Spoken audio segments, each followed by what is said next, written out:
You're listening to a podcast from The Word. Well, Dave, it is July the 13th that we're recording this, which is the anniversary of two really significant events, I think, which changed the landscape a little.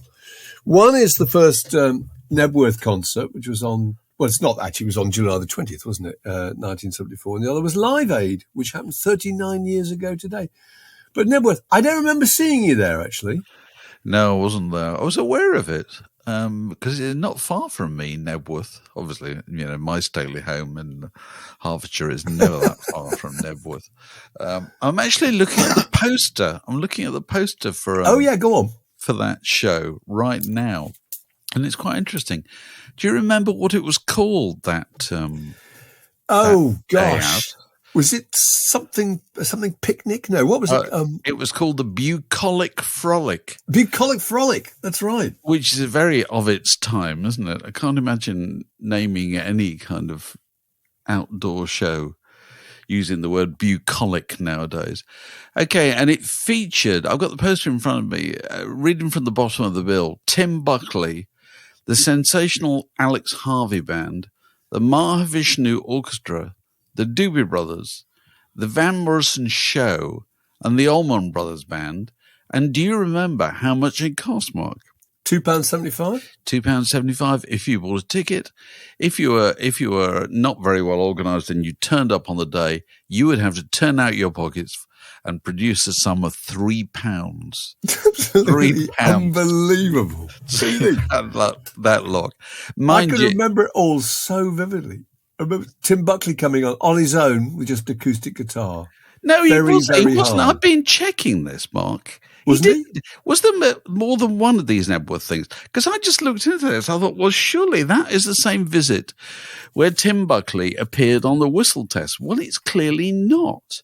So this was July 1974. Yeah. He appeared at Knebworth, as far as I can see, with a kind of 3 or 4 piece band.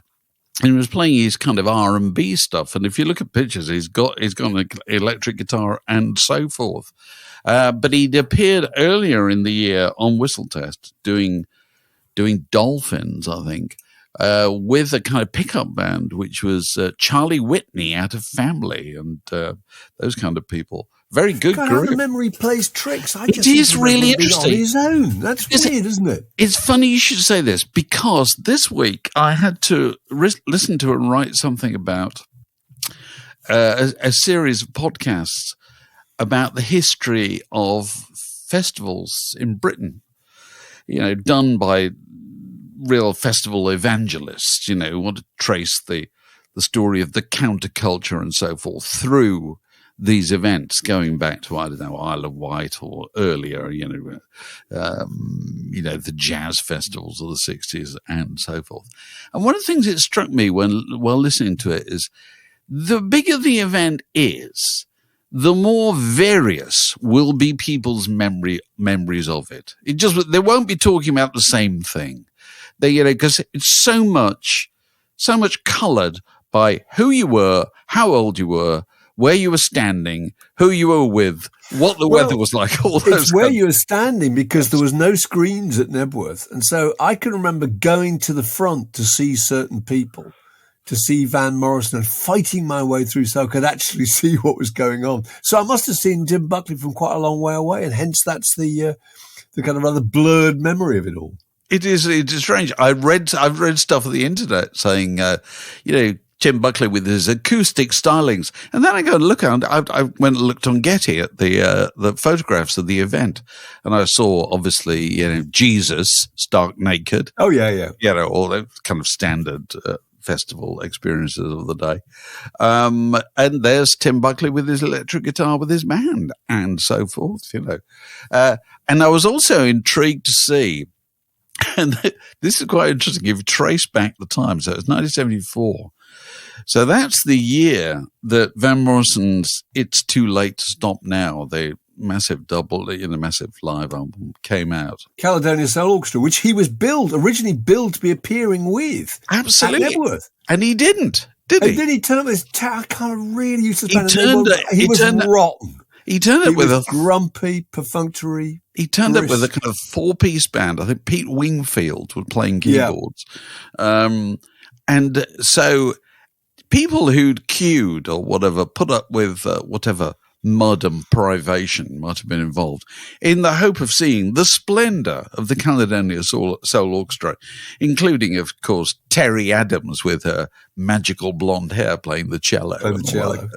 All that kind of stuff. Be Still My Beating Heart. Must have been righteously pissed off. They were. And they were faced by a bunch of blokes who looked as if they'd blundered in from the speakeasy on a Tuesday night, you know.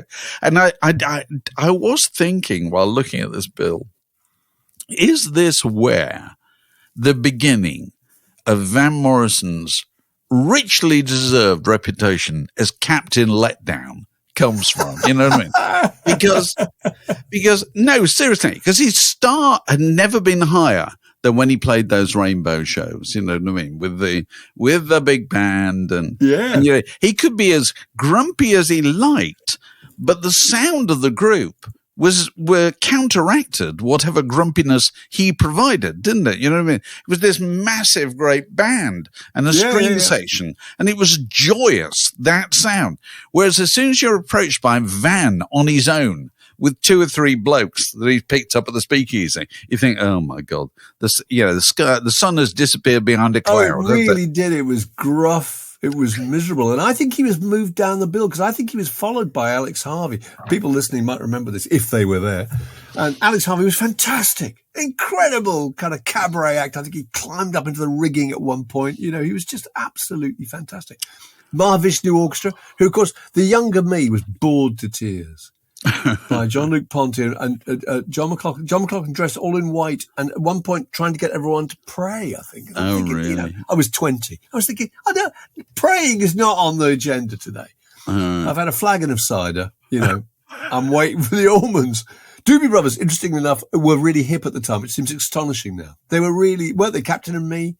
They were actually quite fashionable. Yeah. Now you say the Doobie Brothers and just think, God, you know, yacht rock. But the Allman Brothers, that was an amazing signing because it was the first time they'd ever played in Europe. I think the first time they'd ever played outside of America. Actually. I think it probably was, yes. And I don't remember them ever playing again, actually, certainly not with that lineup. And they were just so hip at the time. You know, that was after Live at the Fillmore. That was after Eat a Peach and Brothers and Sisters. And, they were I remember them coming on and Greg Allman saying, there ain't no curfew. We're going to play all night. And I was thinking, this is just absolutely heavenly.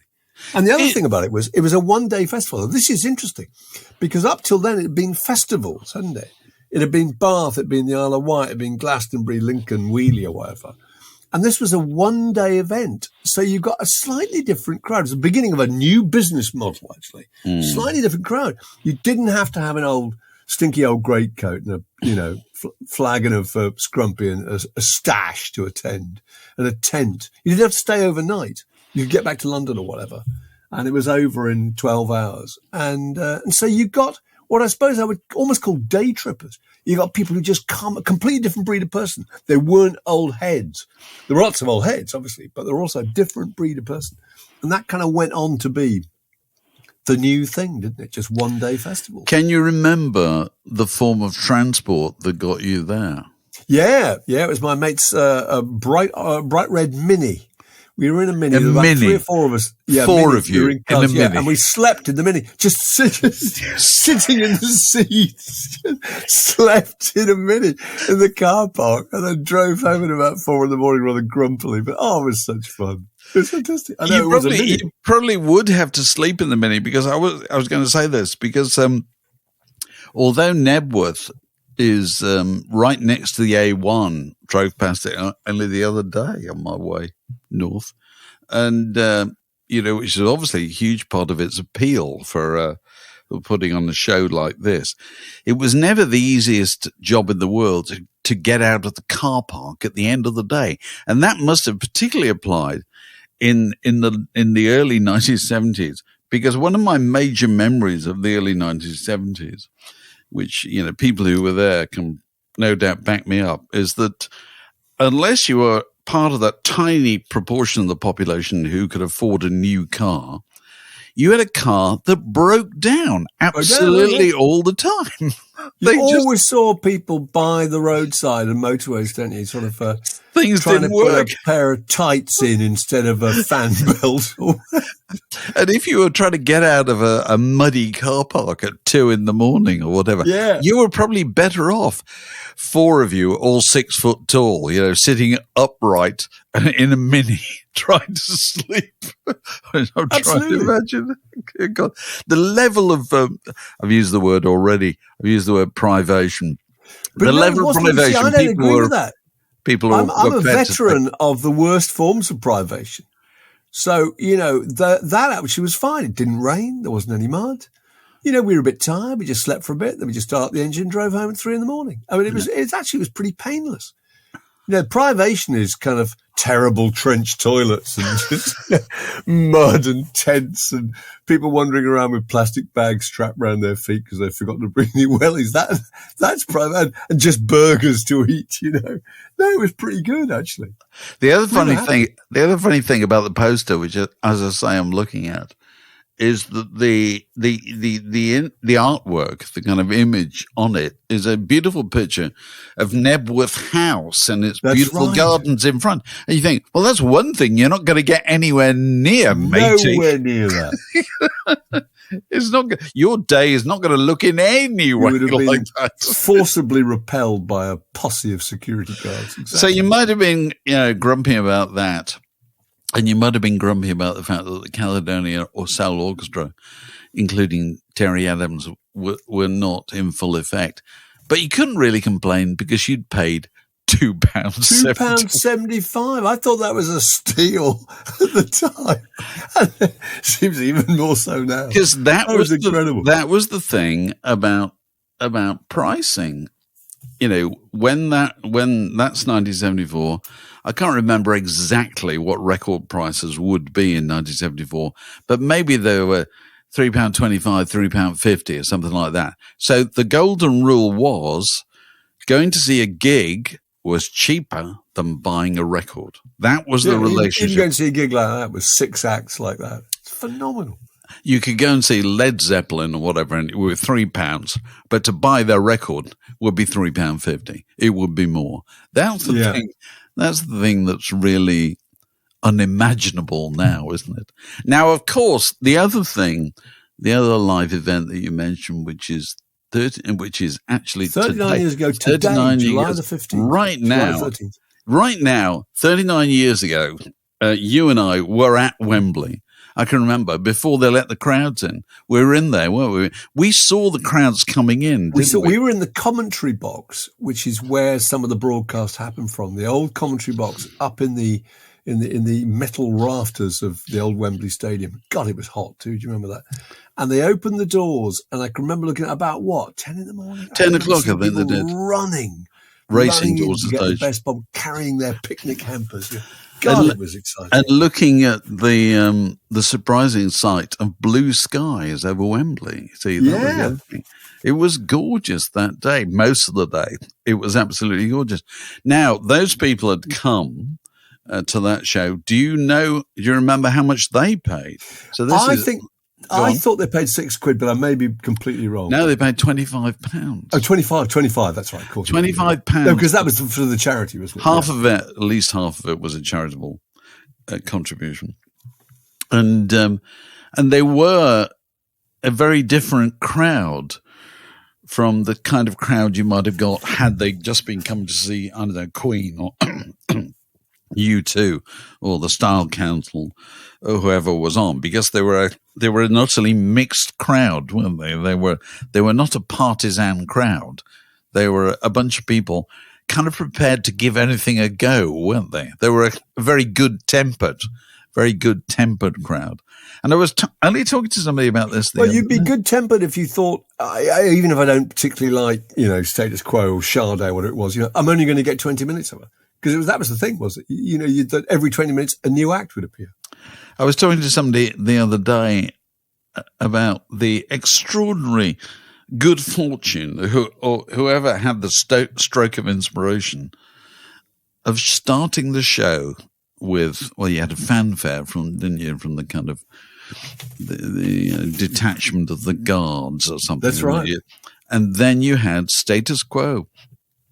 doing rocking all over the world, which, of course, proved to be the absolute ideal way to start it, didn't it? And when you think about it, brilliant. Afterwards, you think, who else could it have been? It couldn't possibly have been anybody else. It was one of those moments also where you either really liked Status Quo or were indifferent about it, or you possibly dislike them. But at that point, everyone just came to the agreement that Status Quo were a good thing. Absolutely. I think their whole career and their standing altered from that moment on. They're always considered to be in very affectionate terms. Yeah. But I think it was an absolute key moment in the whole thing. And I think the whole day was a question of a few key moments of kind of triumph that would make you forget the odd thing that hadn't worked as well as it might, Make you forget Adamant. It made you forget Adamant, absolutely. It's our high points, obviously. I suppose Queen is the one that everybody remembers. So U2 that was a drama, wasn't it? Well, Bono left the stage in order to commune with his fans, and then kind of got lost, didn't he? And so I was right down the front watching that. Yeah, he went over the front and tried to dance with the girl, and then that just got so complicated. And he gets the girl out of the crowd, and they dance at the front, and the other three members of the group could not see. Couldn't see him. Because they couldn't see any television monitors, so they didn't know what had happened to him, and they genuinely thought that he might have fallen over and broken his leg, or just got lost, or attacked by the crowd, or something. I don't know. Well, they went back to the porter cabin or whatever afterwards, assuming that their career was over. They really thought, this has done it. This is just a disaster. They weren't talking, and they were furious with him because they only played, I think, 2 of the 3 songs or 3. Yeah, they didn't get through the 3 songs. They had to just keep going until he reappeared. Yeah. Oh, I got all sorts of memories. I remember seeing Cat Stevens wandering about. Do you remember that? Yeah. And Cat Stevens was on the bill, but he had composed a song specially for the occasion. And nobody wanted to hear, so he wasn't asked to step up. But he was on our bill. He was on our running order. Do you remember the TV running order? Oh, was he? I remember Elton John. I remember seeing Elton John in his apron because he was running a little barbecue backstage. I remember the Beatles reunion. Do you remember all the papers the days before were, George Harrison's been seen to be flying in, George Harrison's at Heathrow, all this absolute nonsense that the 3 Beatles were going to be there with Julian Lennon. I remember Trevor Dan, one of our producers, giving Richard Skinner the piece of paper with the thing based on Two-Way Family Favourites. Remember that? Oh, right, the intro. Two-Way Family Favourites, the old programme. If you're our age, you might just remember. Right. Used to start with, it's 12 o'clock in London and 1 o'clock in Cologne. Yes. And they had to think how to start the show. And he wrote down, it's 12 o'clock in London and 7 o'clock in Philadelphia or something. And it's time for Live Aid. It was based on that, was it? I'd forgotten. Yeah. Oh, wow. Two-Way Family Favourites. Yeah.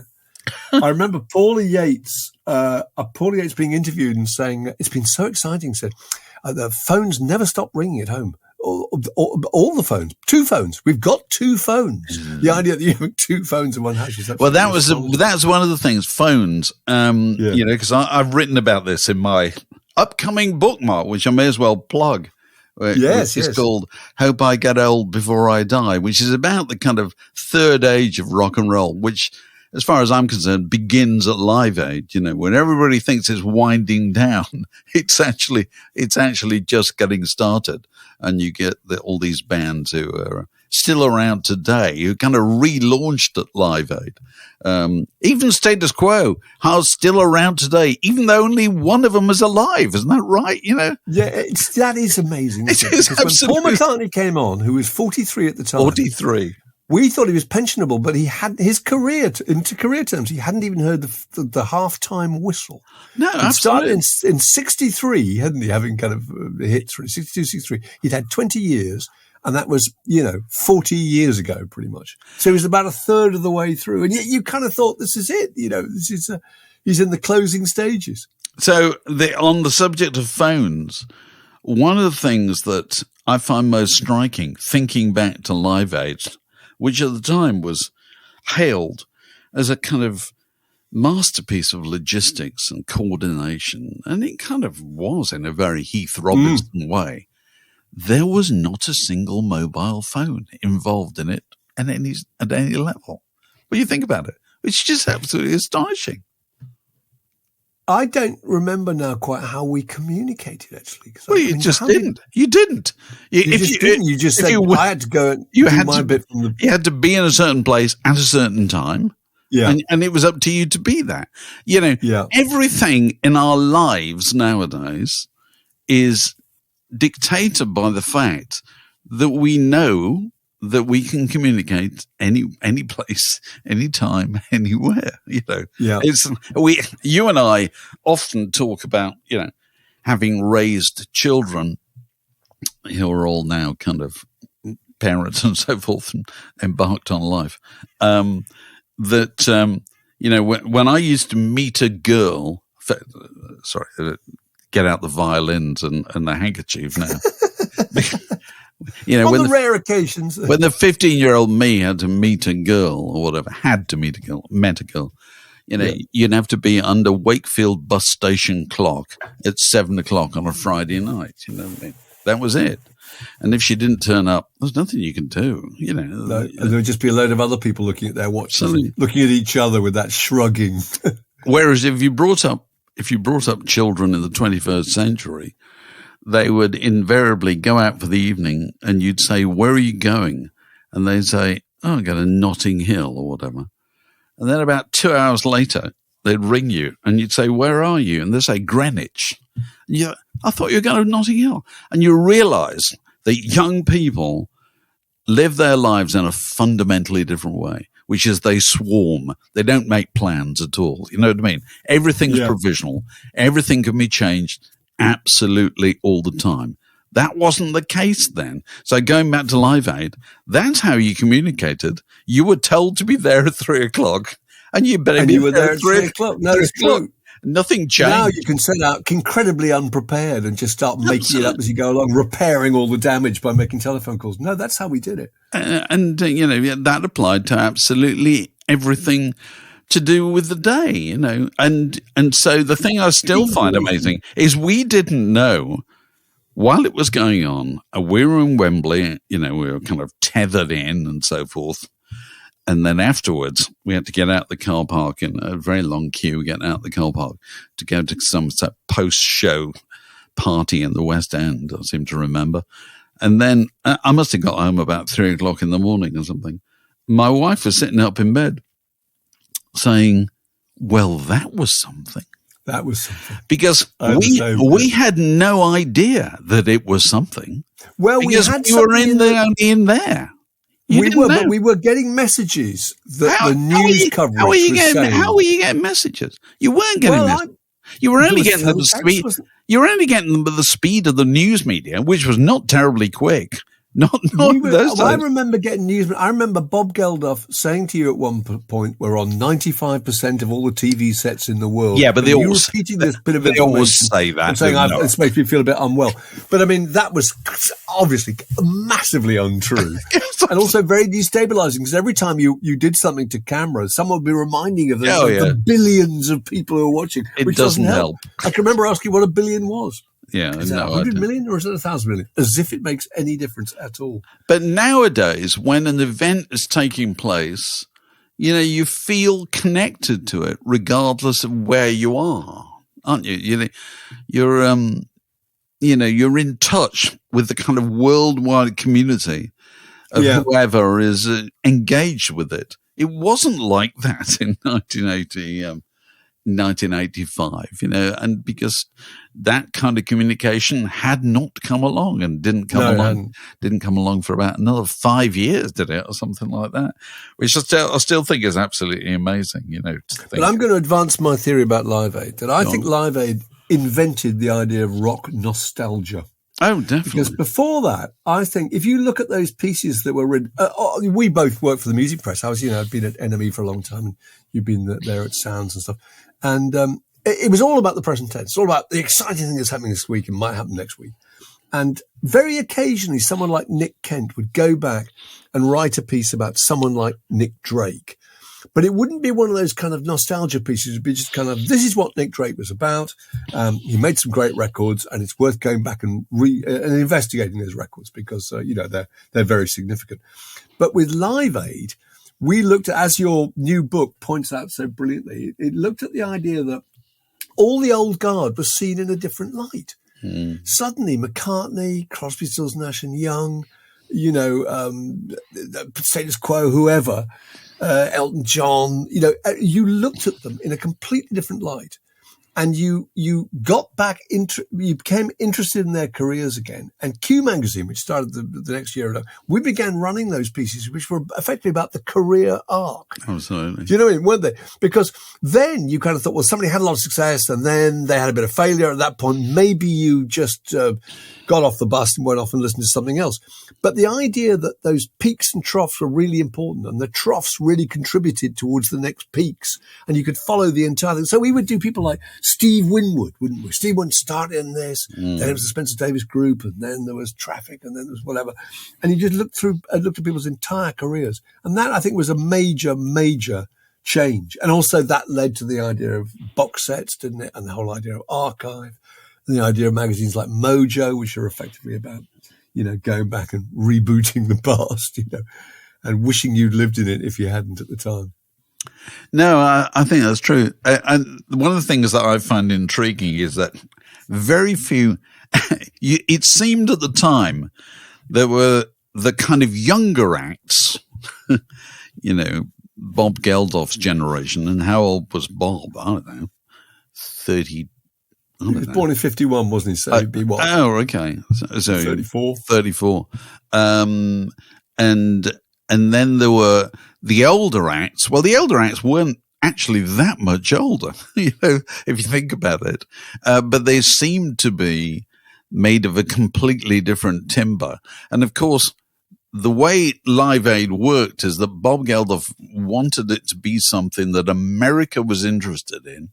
And therefore he thought the participation of the likes of The Who was enormously important. And so probably for the first time, you had the younger groups with the older groups on the same stage at the same event.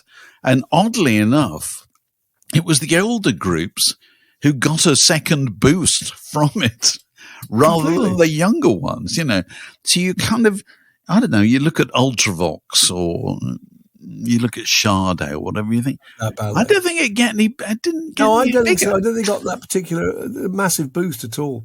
I think the effect it had for a lot of people also was seeing who'd given up because they got kids now and they'd had to get babysitters and they'd stopped going to gigs. And they suddenly saw Wembley Stadium beneath a cloudless sky, looking really thrilling. And the idea that people thought, I'm going to go, we ought to go and see what's on at Wembley Arena next week. And all those people who'd given up kind of going to gigs went out and started doing that again. And also started buying it's the coincidence with CD too, buying their old record collection again on CD and going back to that, feeling that they had at aged 17 when they first bought that record. All those things were really important, I think, and really contributed to the success of magazines like Q. It's also the beginning of the age of spectacle when it comes to live performance, because, Queen being the kind of classic case of this, it was a visual as much as an audio experience. Yeah. And throughout the age of spectacle, which has been the 40 years since, my feeling is, that people go to big shows nowadays and they pay more and more money all the time, and they get their reward is visual rather than anything else. Yeah. It's whiz bangs, it's tons of dancers, it's which also ties into that whole Instagram concept, doesn't it?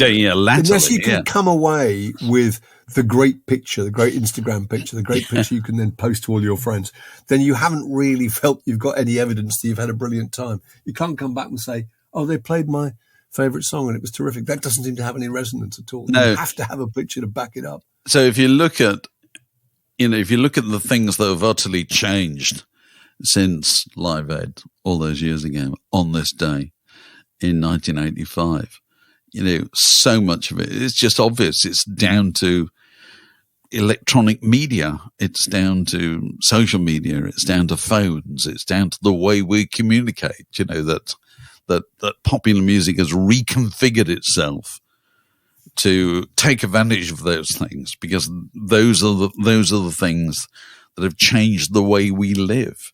And it fascinates me to kind of go back in time and remind yourself of just what changed the day before yesterday, kind of thing. You know what I mean?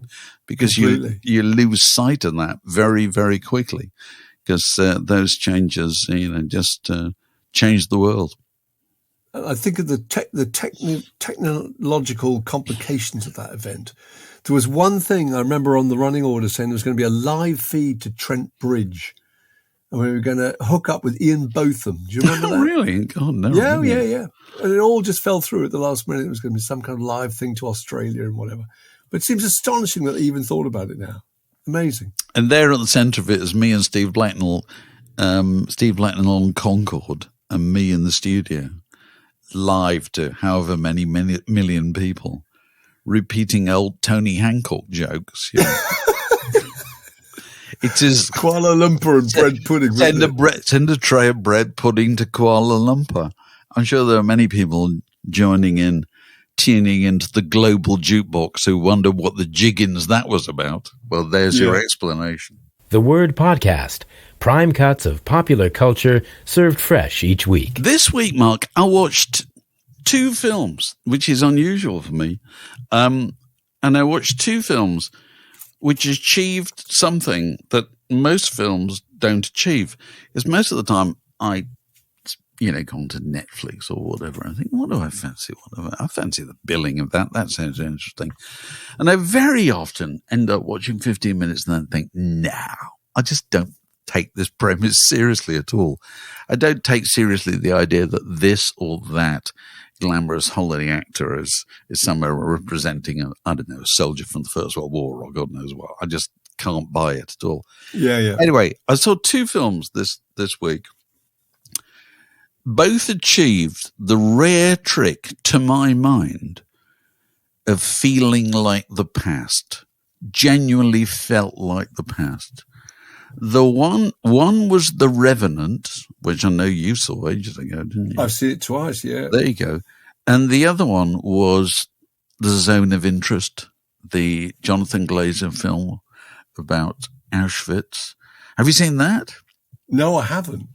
Well, anyway, both of them highly recommended, and both of them genuinely felt as strange as the past. Do you know what I mean?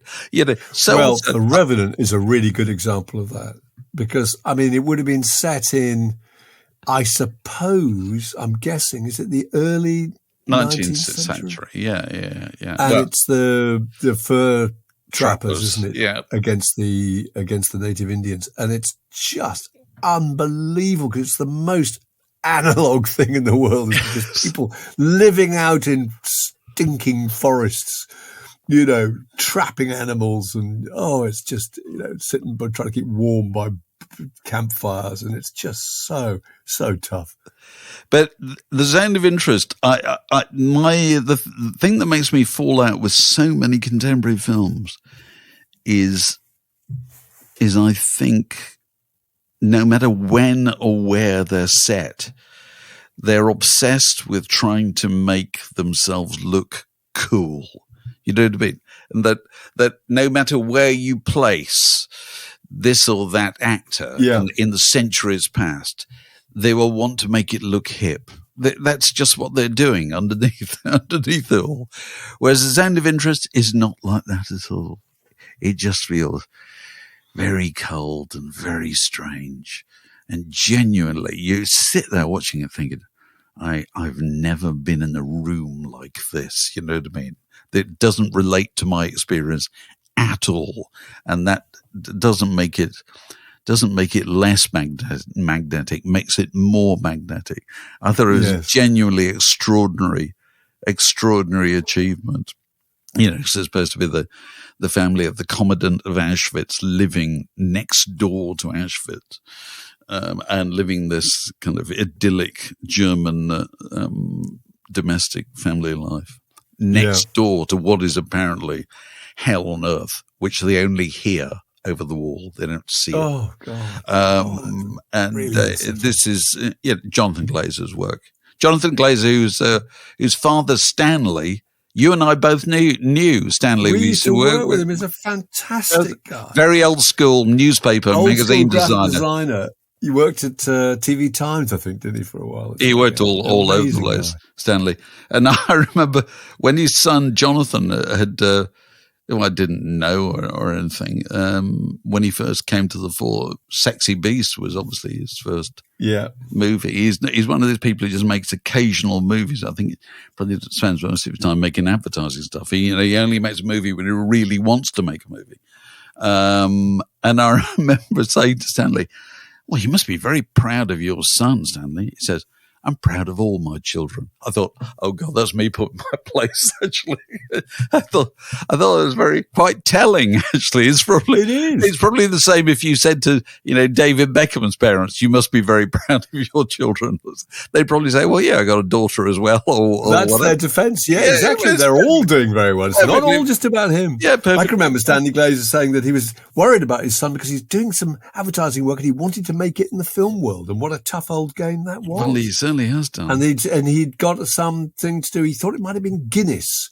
Of course, he did that incredible ad with Guinness with the horses in the waves. He did, remember? Didn't he? He did. And that just, but Sexy Beast is what launched him. Yeah, well, now he's won Oscars, hasn't he? So he's done extremely well. So, those are the two films I saw, which I just thought I'd throw that in. So you go on.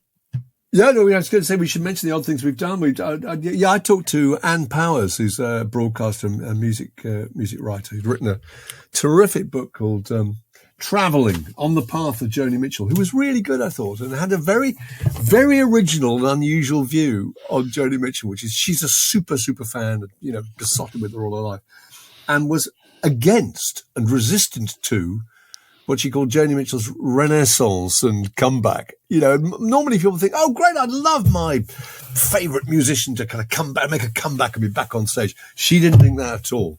And she had a lot of very, very well-reasoned arguments. What was the basis of why she didn't? The basis of it, I think, was because it was all legend and no bite, as she put it. Okay. Which is all they were doing was trying to get Joni Mitchell back out to trot out the circle game. And actually, Joni Mitchell's about so much more than just these little tiny corridors, pockets of her career that people were concentrating on. She loved all the jazz records she made later on, So she thought it just wasn't representative. I mean, I felt she should be pleased that actually Joni Mitchell was getting a lot of attention again, that people via the things she was doing now might go back and investigate some things she'd done in the past. But no, she felt, and I think there's that element of not wanting the memory to be in any way sullied, It's a bit like we're always talking about the Beatles, the Beatles split up and therefore there's no memory of them in any way playing bad versions of the things that we loved in the 60s, And I think there was some of that going on with her. Talking of Joni Mitchell revisionism, I think somebody pointed out to me this week that they've just reissued her later, are they Asylum albums? I think they probably are. I can't remember. But they've just released a box set or something of a later record. And they've redone the cover of Don Juan's Reckless Daughter to obviously to remove the blackface. Well, there's a bit in her book, we didn't talk about it in the podcast, actually, there's a bit in her book about that, where she's just so mortified that Joni Mitchell has never apologised. Because that's the thing about now, you're required to apologise. Joni Mitchell, let me tell you, one of the great things about Joni Mitchell, doesn't apologise. Doesn't explain. And one of the things I like about Joni Mitchell, one of the many things I like about Joni Mitchell, she's a cranky old sod underneath it all. I kind of like that about her. I do too. When people appreciate her, She's not grateful. She just says, "What took you so bloody long?" kind of thing. I've been here. I like that about her as well. Yeah. And I think you could get so confused by the fact that the early Joni Mitchell seemed like this sweet, charming, innocent, frail little she was never like that flower. And actually, she's never been like that. She never was like that. This is the woman who in 2002 declared the music industry a cesspool. Do you remember that? Yes. And because the whole world was suddenly about you could only be marketed as a woman if you looked and acted like Britney Spears. I think she had some really good points to make, actually. But anyway, So anyway, that'll be with you soon. And, if you're a Patreon supporter, that'll be with you earlier than anybody else, because can we take this opportunity to remind you that there are 2 reasons to be a Patreon supporter of Word in Your Ear. One is to get early and untrammeled and behind the scenes access to absolutely everything we do in full living color where it applies, and in glowing pin sharp stereo where it doesn't. You'll get all that stuff earlier and you'll get it in full. And the second thing you get is, as somebody pointed out to me the other day, you remember the old TV advert for, I think it was a porridge, where small children would be seen going to school in the rain, in the winter, and some of them were surrounded by a halo, a glow, because they'd had porridge. Well, if you look out in the streets, next time you're out in public, if you look around, if you're on the tubes or at the football or the supermarket or whatever, just look around. For some people, a very special few, who appear to be surrounded by just such a glow of righteousness. They, ladies and gentlemen, they are the people who have put their hands in their pockets and expressed their appreciation of, nay, devotion to, this continuing project in monetary terms by becoming Patreon supporters. They're the ones, and you could be one of those people in just a few days' time by going to patreon.com/word in your ear to find out more about it. And if you sign up as a Patreon supporter at the right level, you may also be joining this podcast on the occasion of your birthday to share a few thoughts with us, just like this next contributor. The Word Podcast, walking the digital dog since 2007. And that birthday guest is Andrew Stocks. Andrew, lovely to see you. Thanks for joining us. Lovely to see you both again. 3rd year. And the birthday has been, and it's been celebrated? Well, sort of. I don't really celebrate birthdays anymore. I think when we first did this, I was the young age of 51, and now I'm 54. And I sort of think in your 50s, you stop really, don't you? It's like, I think you only start. I can't remember. It was so long ago or something. When it's like you're just clinging on. At that point, you're every birthday. I think at 50s you don't bother really. No, I think you've got to change your attitude. I think you've got to adopt the policy of Keith Richards, who famously said, "The older you get, the elder you want to get." And so every year is a triumph and so forth. It's a triumph. So and now it's customary on these occasions we ask our birthday guests to throw a little log on the guttering embers of the word in your ear campfire in terms of a conversational topic. What have you got, Andrew? So I've got, this was partly inspired by Giles Smith's ABBA book here, which you can't see, you're not looking. But wonderful book. This is, and I was struck by how he said that, they've never really criticize each other in interviews post the split, and actually nowadays they seem to get along just fine. They turn up for events, they do all kinds of things together. And then about a week after that, I watched the Beach Boys documentary on Disney Plus, the new one, and I was struck at the end of that how Mike Love got very emotional and burst into tears when he said, I don't speak to Brian very much nowadays ever, but if I did, I just want to tell him that I love him. And I just thought, well, what? You could just pick up the phone. You could just speak to him. And so it struck me that some bands just never never seem to cross that bridge. They never seem to be able to have those conversations, and then it's too late. So I was wondering, why is that? Why is it that even as going back to the age thing again, as you know, your age advances and you start reflecting more on your life and the amount of time you've got left, why is it that some bands just can't cross that bridge? But the Beach Boys are a really good example of the fact that, in most bands, there's one person who, for financial reasons, has no really powerful incentive to want to get back together again, and that would clearly be Brian. That would probably be Brian. And others who might do, which might be Mike Love or whoever, So that's part of it, isn't it? Is that if they all have an interest in getting back together again because they're all seeking to kind of recoup some cash, there's a very powerful reason to mend some bridges. But also, I mean, I think the point about Mike Love is just failing to kind of communicate with people who his life has been bound up with since he was 17 or something. Yeah, that's the interesting thing. We did a thing with Phil Manzanera not long ago. Phil Manzanera has written a book, and an interesting book. And one of the things he said when we talked to him was he wished the other members of Roxy Music would also write books because he would like to know about them. And I thought that's really interesting. You spent your life bound up with Brian Ferry and you don't really know an awful lot about him because bands, and I think this is, and we don't have bands anymore, really, not like we used to do. They were organizations of young men who were quite reserved very often and didn't sit around talking about their feelings or tell me about how you get on with your mother or have you fallen out with your sister or anything like that. They just didn't do that at all.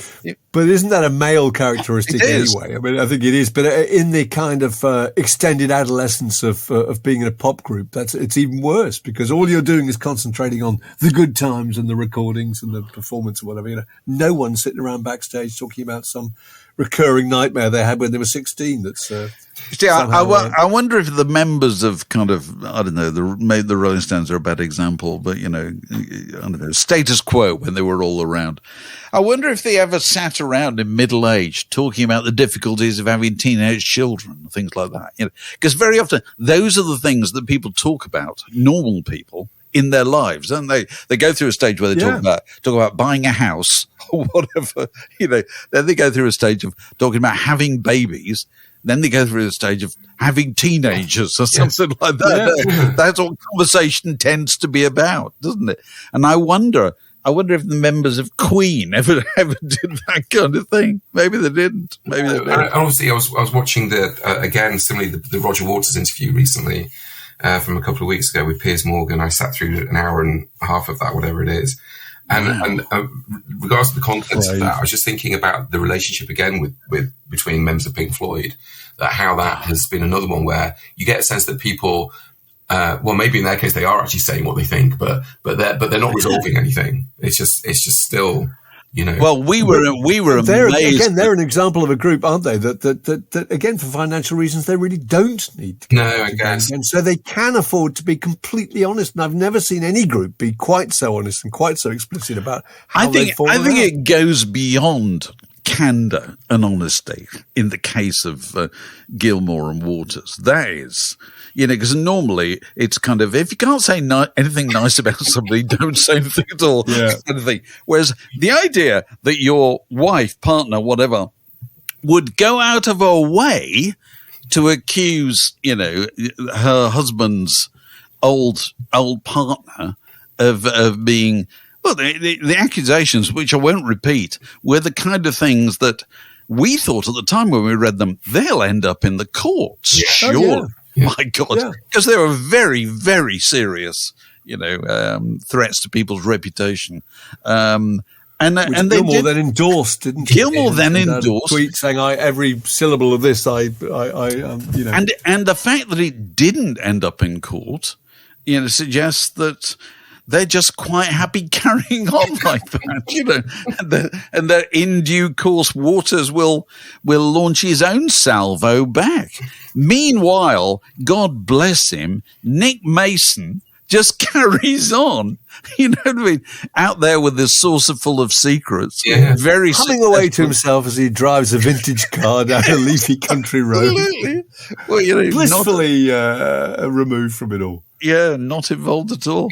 So, Andrew, who are the groups that you think will never resolve any differences? I mean, is this the Smiths? Is this the Jam? The Smiths and the Jam. And I also think I was reflecting. I was listening to the Nothing Is Real podcast. I haven't listened to all of them. I've been catching up, and they were talking about it's many years ago now, but they were talking about the anthology period of the Beatles and how. You know, the myth is now that they all resolved stuff and they get along much better now, the two that left, and even George before he died, they were getting on better.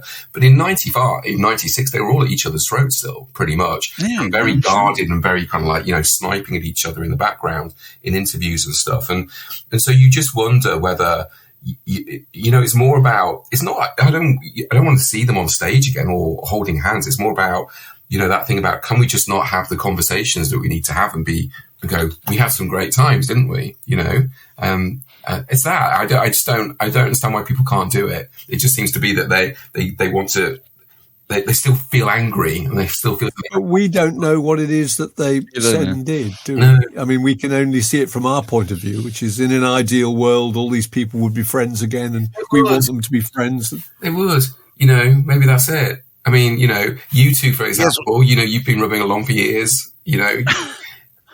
Oh, we have terrible fights. No, we don't actually. We don't have terrible fights. It's the weird thing. Actually. But bumble along. But there are certain groups that you just imagine. Talking Heads is one. You know, Talking Heads, I think, can get on all right. I think they've got back together.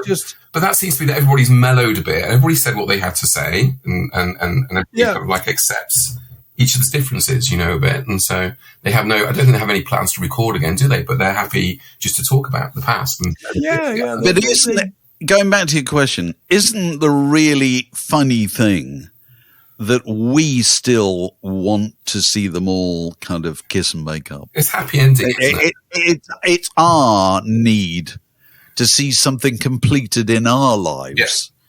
Yeah. You know, that involving some people we've never met, know nothing about at all, but they are, you know, I've written this many times, they are fantasy friends. Yes. They're fantasy family members. They're now fantasy family members. They're now fantasy the pensioners across the road. You know, why can't they get on?